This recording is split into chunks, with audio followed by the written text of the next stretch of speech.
Immigration और तारकीन वतन की खबरों से बाखबर रहने के लिए हमारा YouTube चैनल सब्सक्राइब करें और बेल आइकन को क्लिक करें। अस्सलाम वालेकुम। मेरा नाम रहान है और मैं वुहान यूनिवर्सिटी ऑफ टेक्नोलॉजी में पीएचडी का तालिब इल्म हूँ। मैं वुहान चाइना से आपसे मुखातिब हूँ। आज आप इस वीडियो का मकसद कुछ चीज़ें आपसे शेयर करना है जो हमने इस लॉकडाउन में एक्सपीरियंस की और जिस तरह से हमने इसको टैकल किया। वो इसलिए ज़रूरी है कि पाकिस्तान में लोग इस चीज़ को इतना सीरियस नहीं ले रहे जितनी इस चीज़ को सीरियस लेने की ज़रूरत है। यहाँ पर मैं दो मिथ्स इसके बारे में क्लियर करना चाहता हूँ। पहली तो शायद पाकिस्तान में लोगों के जहन में ये है कि गर्म मौसम में ये नहीं फैलता, जो कि रियलिटी नहीं है। गर्म मौसम इसके स्प्रेड को स्लो ज़रूर कर देता है, लेकिन इसके स्प्रेड को बिल्कुल ख़त्म नहीं कर सकता या वायरस को किल नहीं कर सकता। इसकी वाज़ेह मिसाल ये है कि ऑस्ट्रेलिया में और गल्फ कंट्रीज में जहां पर इस वक्त अच्छी खासी गर्मी है वहां भी ये स्प्रेड हो रहा है। तो पहले तो ये चीज मत सोचें कि ये गर्म मौसम से मर जाएगा। दूसरी बात ये कि हम ये समझ रहे हैं कि मोर्टेलिटी रेट इसका सिर्फ 2 से 2.5% है, तो इतने तो आम फ्लू से भी लोग मर जाते हैं और बुखार से भी मर जाते हैं, तो इसको इतना सीरियस लेने की जरूरत नहीं है। लेकिन हम ये भूल जाते हैं कि इसमें जितना पैसा और जितनी एफर्ट्स चाइना ने इन्वेस्ट की है इस मोर्टेलिटी रेट को 2-2.5% रखने में, वो रिमार्केबल है।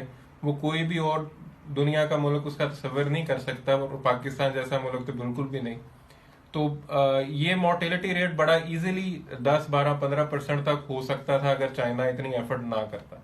तो ये बिल्कुल भी आम नॉर्मल फ्लू नहीं है और इसको इस तरह से मत लें।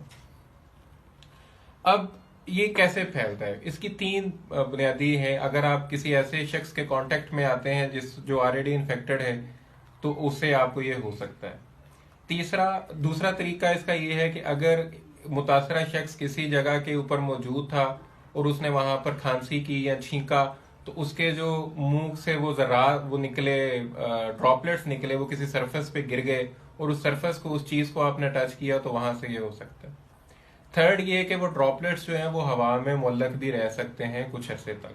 तो अगर किसी जगह पर एक मुतासरा शख्स गुजरा और वहां पर वो छींक गया या खांसी की, तो वहां पर आपको ये प्रॉब्लम हो सकती है। अगर आप वहां पर ये गुजरते हैं तो आप उन ड्रॉपलेट्स को कैच कर सकते हैं। अब बात यह है कि इससे कैसे बचा जाए।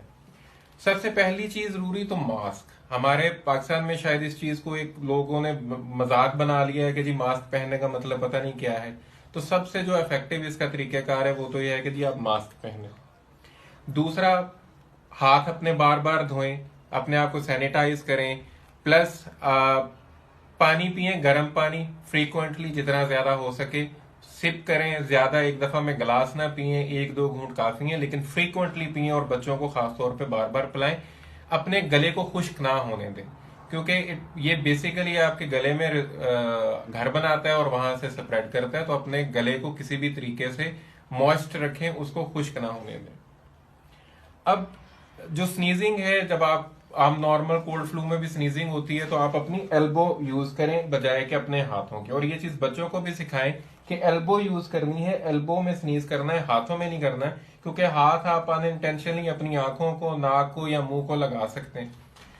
ये रुकना इस चीज से। आपने अपने मुंह को गैर जरूरी तौर पे टच नहीं करना, और स्पेशली अगर आपने मास्क पहना हुआ है तो अपने मास्क को आपने टच नहीं करना। सबसे जो जरूरी चीज कि आप अपनी सोशली तौर पे अपने आप को डिस्टेंट कर लें बाकी लोगों से। आपका घर सबसे महफूज जगह है। आप अपने घर को कैसे महफूज रखते हैं ये आप पे डिपेंड करता है। ये वायरस हवा में नहीं है, ये किसी इंसान के जरिए या किसी चीज पर लगकर आपके घर में दाखिल हो सकता है। तो आपने अपने घर को कैसे महफूज करना है ये आप पे डिपेंड करता है। अगर घर में 5 लोग मौजूद हैं तो सिर्फ एक बंदा जो है वो बाहर जाए, बाकी कोई बाहर ना जाए। और जब वो बाहर, और फ्रीक्वेंटली बाहर भी ना जाए, कोशिश करें 4-5 दिन की ग्रोसरी इकट्ठी कर लें और 4-5 दिन के बाद बाहर निकलें। नहीं तो अपने घर में अपने बच्चों को टाइम दें। जो बंदा बाहर जाए वो अपने बाहर जाने के जूते और कपड़े अलग रखें, जाते हुए मास्क पहने, और अगर ग्लव्स पहन सकता है तो ग्लव्स पहने। जब वो घर में वापस आए तो वो जूते और कपड़े गेट के पास ही उतार दे, उन्हें वो घर में ना लेके आए, क्योंकि उन जूतों या कपड़ों के साथ लगकर ये चीज आ सकती है। मास्क अपना वहीं पे डिस्कार्ड कर दें, और मास्क डिस्कार्ड करने से पहले उसको काट दें, या उसकी वो जो साइड पे वो होती है उसको आप तोड़ दें, ताकि वो किसी के यूज में ना आ सके दोबारा। तो कोशिश करें, जो आप बाहर जूते पहन के गए हैं, कपड़े पहन के गए हैं, जूतों को आप गेट पर उतार दें और कपड़ों को आप उसी वक्त चेंज करके उनको धो दें। उस वक्त तक आप किसी के घर के किसी फर्द से ना मिलें, ना बच्चों के पास जाएं, ना अपने पेरेंट्स के पास जाएं, जब तक आप खुद को वॉशअप नहीं कर लेते बाहर से आने के बाद और अपने कपड़े चेंज नहीं कर लेते। और बच्चों को मना करें, डोर नॉब्स को ज्यादा टच ना करें, गेट जो बाहर वाला गेट है उसको ज्यादा टच ना करें। जो गाड़ी आप यूज करते हैं उसको डिसइंफेक्ट करें, और गाड़ी में किसी अनजान शख्स को बैठने ना दें। सिर्फ घर के लोग उस गाड़ी को यूज करें और बेजा तौर पर गाड़ी में किसी और बंदे को ना बैठाएं।